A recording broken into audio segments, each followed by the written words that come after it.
जय श्री हरि विष्णु।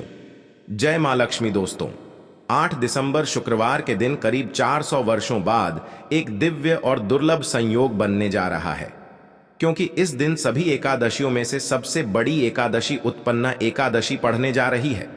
दोस्तों, यह एकादशी शुक्रवार के दिन पड़ रही है, जिस वजह से इस दिन 3 बड़े योगों का निर्माण हो रहा है, जो कि है धन लक्ष्मी योग, अमृत सिद्धि योग और गजकेसरी योग।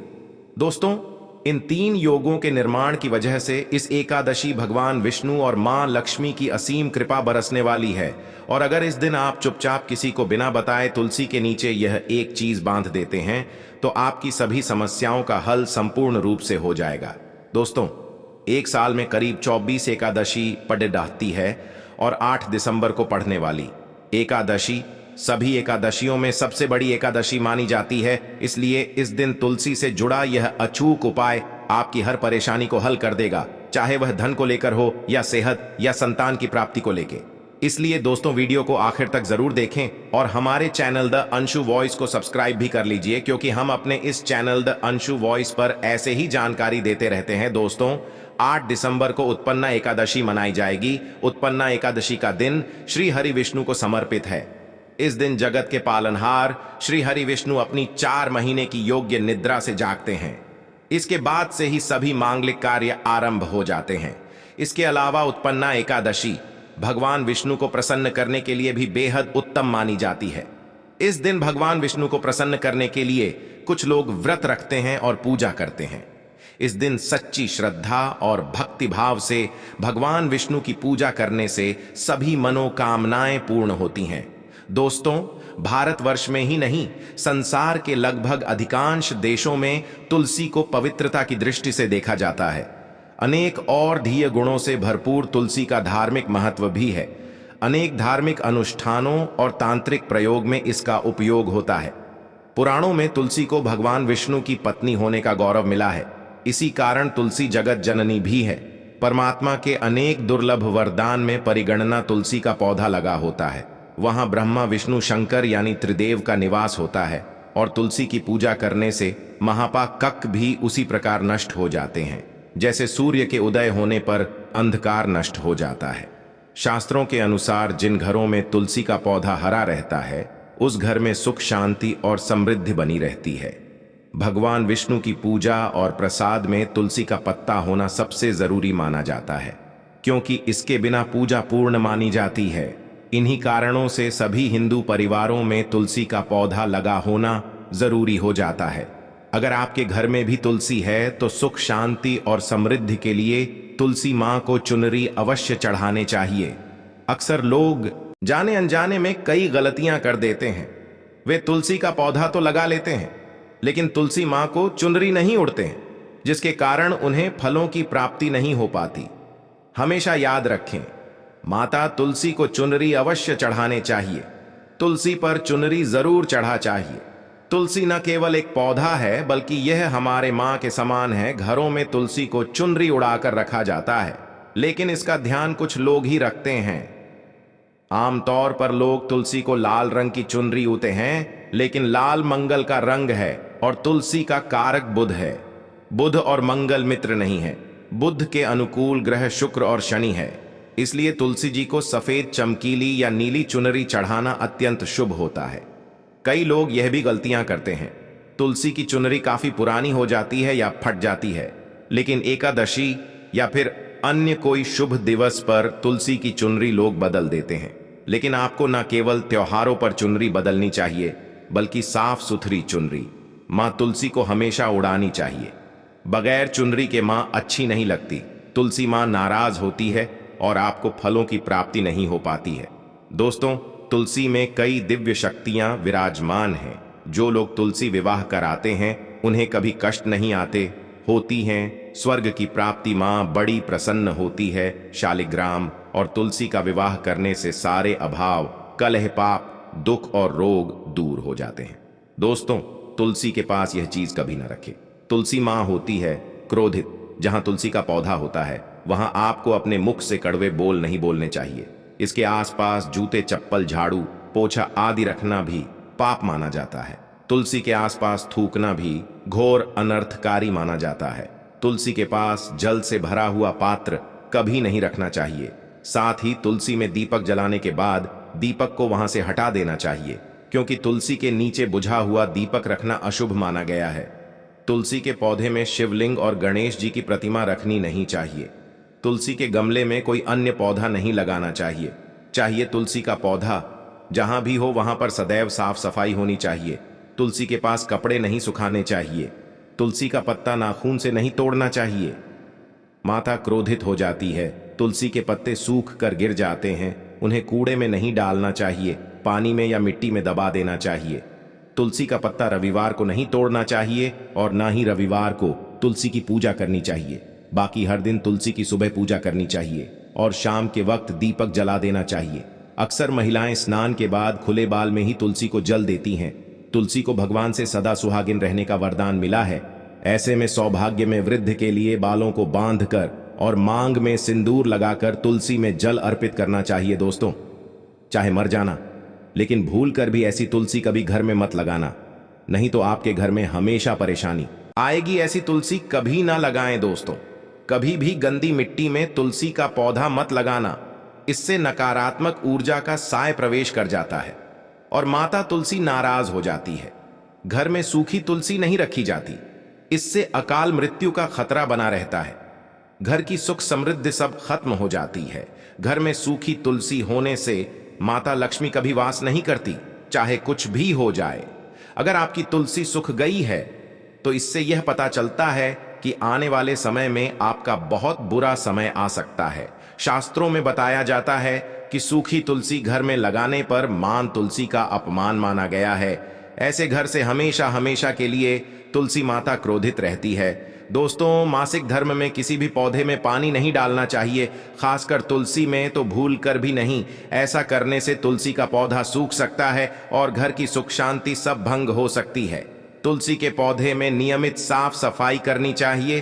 तुलसी के पौधे में केमिकल नहीं डालना चाहिए। तुलसी में हमेशा खाद्य पदार्थ या कंपोस्ट ही डालना चाहिए। दोस्तों, तुलसी के पौधे में जल देते समय पैरों में चप्पल नहीं होनी चाहिए और वह जल आपके पैरों में गिरना नहीं चाहिए। इससे धन हानि का खतरा बना रहता है, व्यक्ति को पाप लग जाता है। तुलसी माता के नियमित दर्शन करने से व्यक्ति को स्वर्ग की प्राप्ति होती है। सकारात्मकता का संचार पूरे घर परिवार पर बना रहता है। दोस्तों, तुलसी के पत्ते को नाखून से नहीं तोड़ना चाहिए। तुलसी के पत्ते नाखून से तोड़ने पर व्यक्ति को बीमारी लगती है, घर में बीमारियां प्रवेश करती हैं। दोस्तों, तुलसी का पौधा हमेशा घर के बीचों बीच लगाना चाहिए। इसे बहुत ही शुभ और मंगलकारी माना गया है। तुलसी का पौधा घर में लाने से पहले हमेशा याद रहे, बुरे भाव से इसे घर में नहीं लगाना चाहिए, अर्थात लालच में आकर तुलसी का पौधा घर में कभी नहीं लगाना चाहिए। इससे माता लक्ष्मी नाराज हो जाती है। दोस्तों, अगर आपके घर में एक से ज्यादा तुलसी के पौधे निकल आए हैं तो आप अपने पड़ोसियों में से किसी को दे सकते हैं। शास्त्रों में कहा जाता है कि एक से ज्यादा तुलसी जब घर में निकल आती है तो वह बहुत ही शुभ माना गया है। यह साक्षात माता लक्ष्मी के आने का संकेत माना जाता है। देवी लक्ष्मी आपसे बहुत खुश है। तुलसी के पौधों को विषम संख्या में रखना चाहिए, जैसे 3, 5, 7 आदि। तुलसी में कभी शिवलिंग को नहीं रखना चाहिए। गणेश की प्रतिमा भी तुलसी में नहीं रखनी चाहिए, इससे उल्टा घर में विनाश होता है। नियमित तुलसी में दीपक जलाने से कई करोड़ों पुण्य व्यक्ति को प्राप्त हो जाते हैं और व्यक्ति स्वर्ग की प्राप्ति कर लेता है। दोस्तों, होता है घोर अनर्थ। ऐसे पौधे लगाकर मां तुलसी नाराज हो जाती है। घर में तुलसी के पास इन पौधों को कभी नहीं लगाना चाहिए।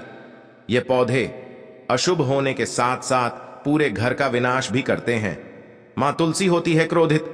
आज ही इन पौधों को घर से बाहर करें। दोस्तों, यकीन माने, हम आपको शास्त्रों के अनुसार बता रहे हैं कि वह पौधा कोई और नहीं बल्कि नागफनी का पौधा है। जी हां, नागफनी का पौधा तो आपने जरूर देखा होगा।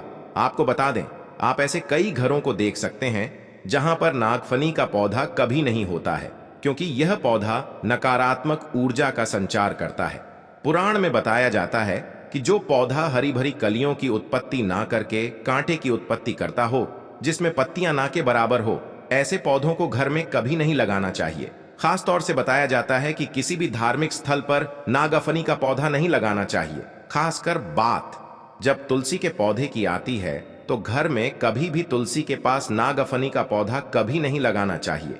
यह नकारात्मक ऊर्जा का संचार बहुत तेजी से करता है। माता तुलसी के साथ साथ मां लक्ष्मी भी ऐसे घर में वास नहीं करती जहां पर नागफनी का पौधा होता है, इसलिए आज ही अपने घर से इन पौधों को बाहर कर दें। यह पौधा अशांति फैलाने के साथ साथ भूत प्रेत आत्माओं को भी आकर्षित करता है। यह बुरी शक्तियों का प्रतीक माना जाता है। दोस्तों, शास्त्रों में बताया जाता है कि अगर माता तुलसी के साथ साथ मां लक्ष्मी की कृपा भी जो व्यक्ति पाना चाहता है तो तुलसी के पौधे के पास केले का पौधा जरूर लगाना चाहिए। इसे सर्वश्रेष्ठ और मंगलकारी माना जाता है। इससे मां लक्ष्मी के साथ साथ विष्णु की कृपा भी मिलती है। मां लक्ष्मी बहुत प्रसन्न होती है। दोस्तों, जिस घर की तुलसी में यह एक चीज नहीं रखी जाती तो उस घर से लक्ष्मी दूर रहती है। साथ ही तुलसी माता होती है क्रोधित और आप कोई भी कार्य करोगे कभी सफल नहीं होगा। दोस्तों, तुलसी का पौधा घर में है तो उसके साथ शालिग्राम को जरूर रखें, वरना बुरा समय आपको घेर सकता है। शालिग्राम भगवान विष्णु का निराकार रूप माना जाता है। यह काले रंग का पत्थर होता है जिसे विलक्षण और मूल्यवान माना जाता है। इसे बहुत सहेज कर रखना चाहिए। मान्यता है कि इसमें अल्प मात्रा में स्वर्ण भी होता है। शालिग्राम के पत्थर नेपाल में बहने वाली कंकी नदी में पाए जाते हैं और जिस घर में तुलसी के साथ शालिग्राम को रखा जाता है उस घर में ही विष्णु के साथ साथ लक्ष्मी जी की कृपा भी बनी रहती है। धन दौलत की कमी बिल्कुल भी नहीं होती। खुशी उस घर में अपना बसेरा बना लेती है। शास्त्रों में साफ साफ लिखा है, जिस घर में शालिग्राम रखा होता है वहां पर सकारात्मक ऊर्जा का भंडार होता है। साथ ही घर में कोई भी व्यक्ति बीमारी से पीड़ित नहीं होता। तरक्की आपके कदम चूमती है। पुराणों में यहां तक कहा गया है कि जिस घर में शालिग्राम है वह घर समस्त तीर्थों से भी श्रेष्ठ है।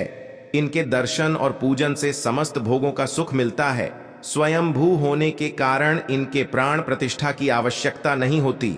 यदि इसे घर में तुलसी के पौधे के नीचे रखकर पूजा की जाती है तो घर में भगवान विष्णु और मां लक्ष्मी का वास हो जाता है। ऐसे घर में पैसों से संबंधित कोई समस्या नहीं रहती। मृत्यु काल के समय इनके चरणामृत का जल स्पर्शन करने वाला व्यक्ति सभी पापों से मुक्ति पा लेता है। वह विष्णु लोक को चला जाता है। यह चरणामृत औषधि के समान होता है। जो इसका सेवन करता है उसका पुनर्जन्म नहीं होता। चरणामृत ग्रहण करने के बाद बहुत से लोग सिर पर से हाथ फेरते हैं, लेकिन शास्त्रीय मतानुसार ऐसा नहीं करना चाहिए। इससे नकारात्मक प्रभाव बढ़ता है। चरणामृत हमेशा दाएं हाथ से लेना चाहिए और श्रद्धा भक्ति पूर्व मन को शांत रखकर ग्रहण करना चाहिए। इससे चरणामृत अधिक लाभप्रद होता है। जिस घर में शालिग्राम का नित्य पूजन होता है उसमें बाधाएं अपने आप खत्म हो जाती हैं। यदि आप घर में असली शालिग्राम ले आए हैं लेकिन उसकी ठीक से नियम से देखभाल नहीं कर पा रहे हैं तो इसका उल्टा प्रभाव देखने को मिलेगा। घर में सिर्फ एक ही शालिग्राम की पूजा करनी चाहिए। विष्णु की मूर्ति से कहीं ज्यादा उत्तम है शालिग्राम की पूजा करना। शालिग्राम पर चंदन लगाकर उसके ऊपर तुलसी का पत्ता रखा जाता है। प्रतिदिन शालिग्राम को पंचामृत से स्नान कराया जाता है। जिस घर में शालिग्राम की पूजा होती है उस घर में लक्ष्मी का सदैव वास रहता है। शालिग्राम पूजन करने से अगले पिछले सभी जन्मों के पाप नष्ट हो जाते हैं। शालिग्राम सात्विकता का प्रतीक है। उनके पूजन में आचार विचार की शुद्धता का विशेष ध्यान रखा जाता है। दोस्तों, उत्पन्ना एकादशी पर भगवान विष्णु की पूजा करने से साधक को सभी प्रकार के सुखों की प्राप्ति होती है। अगर आप भी भगवान विष्णु का आशीर्वाद प्राप्त करना चाहते हैं तो उत्पन्ना एकादशी पर राशि अनुसार इन चीजों का दान करें। मेष राशि के जातक भगवान विष्णु की कृपा दृष्टि पाने के लिए उत्पन्ना एकादशी पर लाल मिर्च, लाल मिठाई और मसूर दाल का दान करें। वृषभ राशि के जातक विष्णु जी की का आशीर्वाद पाने के लिए उत्पन्ना एकादशी पर दूध, दही, चावल और चीनी का दान करें। मिथुन राशि के जातक उत्पन्ना एकादशी पर हरी सब्जियों का दान करें, साथ ही गाय को चारा खिलाएं। कर्क राशि के जातक भगवान विष्णु को प्रसन्न करने के लिए उत्पन्ना एकादशी पर सफेद रंग के वस्त्र का दान करें, साथ ही जरूरतमंदों को भोजन कराएं। सिंह राशि के जातक उत्पन्ना एकादशी पर गेहूं, मूंग दाल, गुड़ और मूंगफली का दान करें। ऐसा करने से सभी बिगड़े काम बनने लगते हैं। कन्या राशि के जातक भगवान विष्णु की कृपा पाने के लिए विवाहित महिलाओं को हरे रंग की साड़ी दान में दें। तुला राशि के जातक जगत के पालनहार नारायण की कृपा पाने के लिए चावल, चीनी और दूध का दान। वृश्चिक राशि के जातक उत्पन्ना एकादशी पर भगवान नारायण को प्रसन्न करने के लिए गुड़, चिक्की और लाल वस्त्र का दान करें। धनु राशि के जातक भगवान विष्णु का आशीर्वाद पाने हेतु केसर युक्त दूध राहगीरों को पिलाएं, साथ ही पीले रंग के फल का दान करें। मकर राशि के जातक भगवान विष्णु का आशीर्वाद पाने हेतु उत्पन्ना एकादशी पर धन का दान करें। कुंभ राशि के जातक भगवान विष्णु को प्रसन्न करने के लिए उत्पन्ना एकादशी पर गर्म कपड़ों का दान करें। आप कंबल, स्वेटर और चादर का दान कर सकते हैं। मीन राशि के जातक भगवान विष्णु की कृपा पाने के लिए उत्पन्ना एकादशी पर पीले रंग के वस्त्र, केला, केसर, चने की दाल आदि चीजों का दान करें। तो दोस्तों, यह थी उत्पन्ना एकादशी से जुड़ी सभी महत्वपूर्ण जानकारियां और उपाय जिनको आपको इस बार जरूर करना चाहिए। तो दोस्तों, आपको जानकारी कैसी लगी हमें कमेंट में जरूर बताइएगा। वीडियो अच्छा लगा हो तो वीडियो को लाइक, शेयर और चैनल को सब्सक्राइब करना ना भूलिए। आप सभी के मंगल की कामना करते हुए मिलते हैं अगली वीडियो में। धन्यवाद। जय श्री हरि विष्णु, जय माम लक्ष्मी, जय माम।